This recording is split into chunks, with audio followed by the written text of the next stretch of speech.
जय हिंद फ्रेंड्स, मेरा नाम वीके। स्वागत है आपके अपने चैनल HR स्टडी पॉइंट पर। तो आज हम इस वीडियो में अप्रैल महीने के दूसरे सप्ताह के हरियाणा करंट अफेयर्स के जितने भी महत्वपूर्ण प्रश्न बनते हैं तो उन सभी को करेंगे। तो चलिए शुरू करते हैं आज का वीडियो।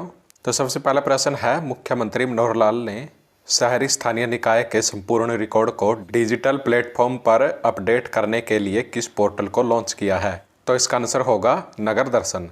तो हरियाणा के मुख्यमंत्री मनोहर लाल ने प्रदेश में शहरी स्थानीय निकायों के संपूर्ण रिकॉर्ड को डिजिटल प्लेटफॉर्म पर अपडेट करने की दिशा में डिजिटल रूप से नगर दर्शन पोर्टल लॉन्च किया है।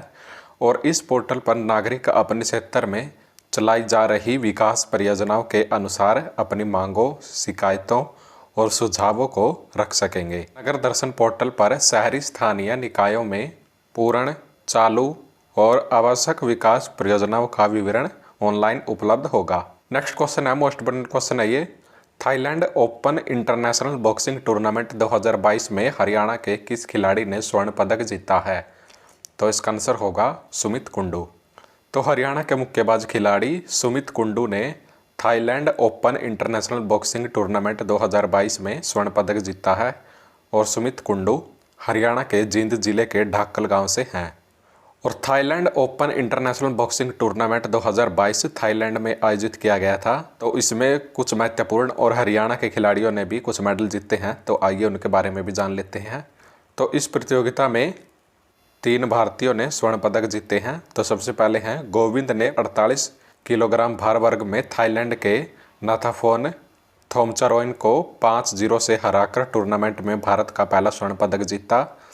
और अनंत प्रहलाद ने 54 किलोग्राम की कैटेगरी में थाईलैंड के रिथियामोन स्याई को 5-0 से हराकर टूर्नामेंट में भारत का दूसरा स्वर्ण पदक जीता। और तीसरा स्वर्ण पदक 75 किलोग्राम भार वर्ग में फाइनल में थाईलैंड के पितापत सुंगनोइन को 5-0 से हराकर भारत को तीसरा स्वर्ण पदक दिलाया। और इस टूर्नामेंट में 3 भारतीयों ने रजत पदक भी जीते हैं। तो वो हैं अमित पंघाल, जिन्होंने 52 किलोग्राम भार वर्ग में रजत पदक जीता है। और वीरेंद्र, तो इन्होंने 60 किलोग्राम भार वर्ग में रजत पदक जीता है। और आशीष कुमार ने 81 किलोग्राम भार वर्ग में रजत पदक जीता है। और 3 भारतीय खिलाड़ियों ने कांस्य पदक जीते हैं। तो मनीषा ने 57 किलोग्राम भार वर्ग में कांस्य पदक जीता है। और पूजा ने 69 किलोग्राम भार वर्ग में कांस्य पदक जीता है। और भाग्यवती कचारी ने 75 किलोग्राम भार वर्ग में कांस्य पदक जीता है। नेक्स्ट क्वेश्चन है, 40वीं all India police equestrian championship में हरियाणा पुलिस की घुड़सवारी टीम ने कितने पदक जीते हैं? तो इसका आंसर होगा 5 पदक। तो 40वीं all India police equestrian championship और माउंटेड पुलिस ड्यूटी मीट 2022 में हरियाणा पुलिस की घुड़सवारी टीम ने 5 पदक जीते हैं। और हरियाणा पुलिस की टीम ने 31 मार्च से 11 अप्रैल तक आयोजित टेंट पेगिंग में 1 स्वर्ण पदक, 1 रजत पदक और मेडली रिले और लेडीज हैक्स और साइसिस स्पर्धाओं में 3 कांस्य पदक अपने नाम किए हैं। और इसमें टेंट पेगिंग स्पर्धा में sub inspector Nirmal Singh, ASI P Singh, Sanjeev Kumar ने स्वर्ण पदक जीता है।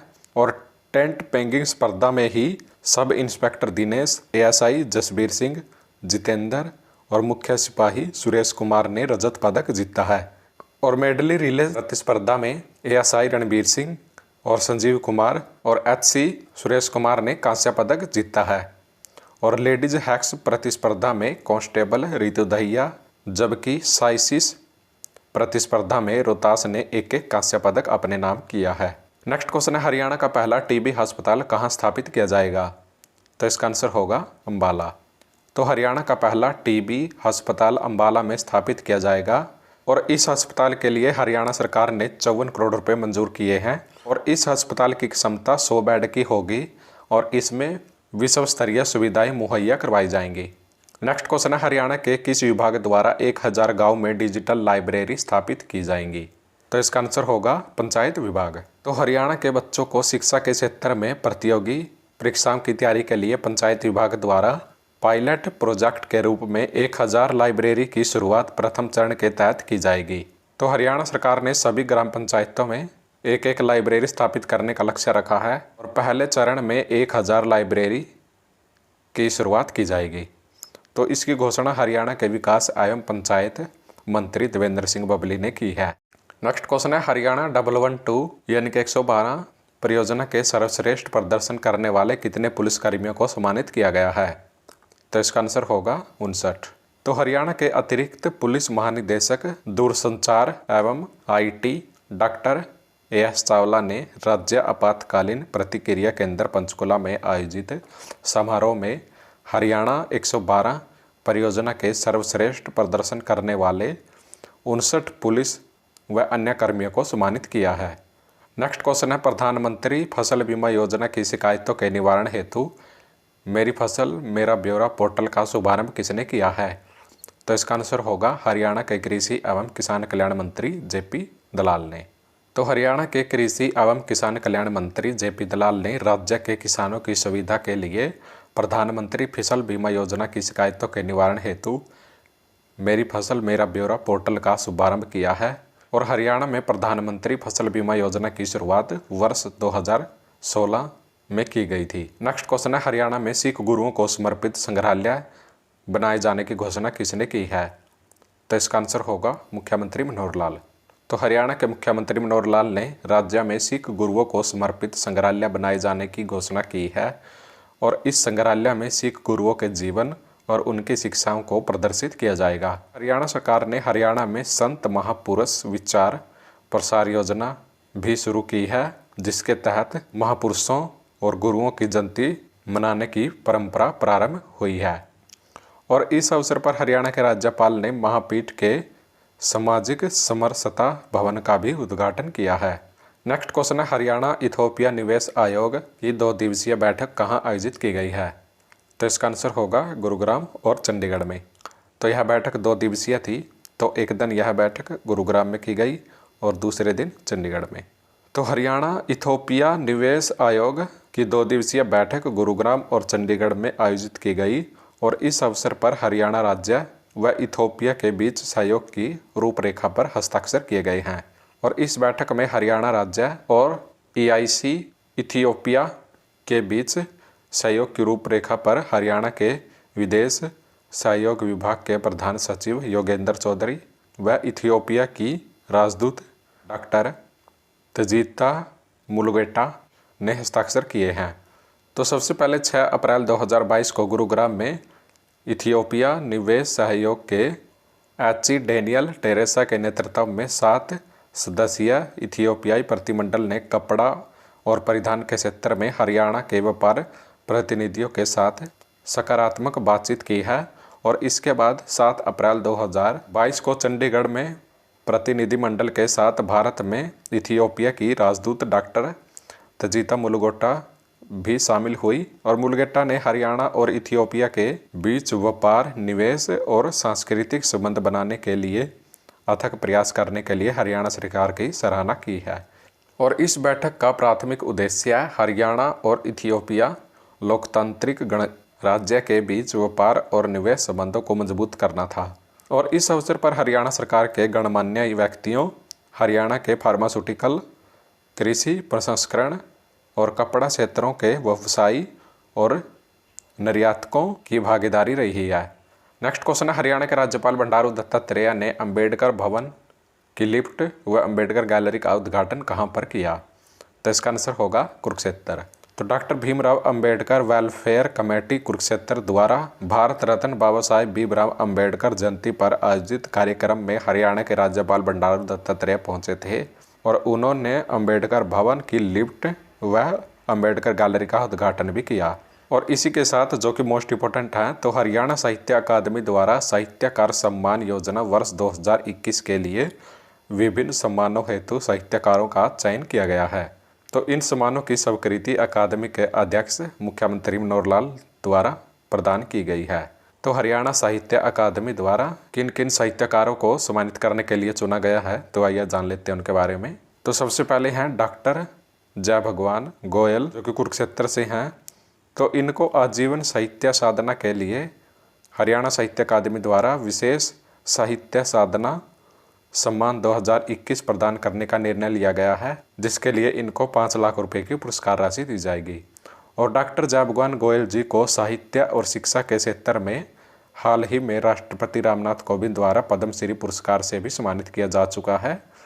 और हिंदी साहित्य के मूर्धन्य विद्वान डॉक्टर गोयल की 30 से भी अधिक पुस्तकें प्रकाशित हो चुकी हैं। और दूसरे नंबर पर है तो इसी प्रकार हरियाणा साहित्य अकादमी द्वारा समग्र लेखन के लिए राष्ट्रीय स्तर पर प्रदान किए जाने वाले आजीवन साहित्य साधना सम्मान के लिए राष्ट्रीय स्तर पर ख्याति प्राप्त वरिष्ठ साहित्यकार रोहित यादव, जो कि मंडी टेली से हैं, तो इनका चयन किया गया है और इनको 7 लाख रुपए की पुरस्कार राशि प्रदान की जाएगी।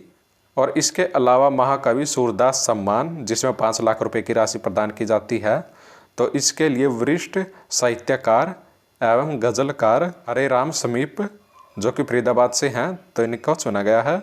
और पंडित माधव प्रसाद मिश्र सम्मान, जिसमें 2.5 लाख रुपए की राशि पुरस्कार के तौर पर दी जाती है, तो इसके लिए वरिष्ठ गीतकार एवं चिंतक डॉक्टर रामाकांत शर्मा, जो कि भिवानी से हैं, तो इनको चुना गया है। और नेक्स्ट है हिंदी साहित्य में विशेष योगदान के लिए डॉक्टर प्रद्युमन भल्ला, जो कि कैथल से हैं, तो इनको बाबू बाल मुकुंद गुप्त सम्मान के लिए चुना गया है और इनको 2.5 लाख रुपए की पुरस्कार राशि प्रदान की जाएगी। तथा साहित्यिक पत्रकारिता के लिए दिए जाने वाले लाला देशबंधु गुप्त सम्मान के लिए वरिष्ठ कवि एवं संपादक रघुविंदर यादव, जो कि नारनौल से हैं, तो इनका चयन किया गया है, तो इनको भी 2.5 लाख रुपए की पुरस्कार राशि दी जाएगी।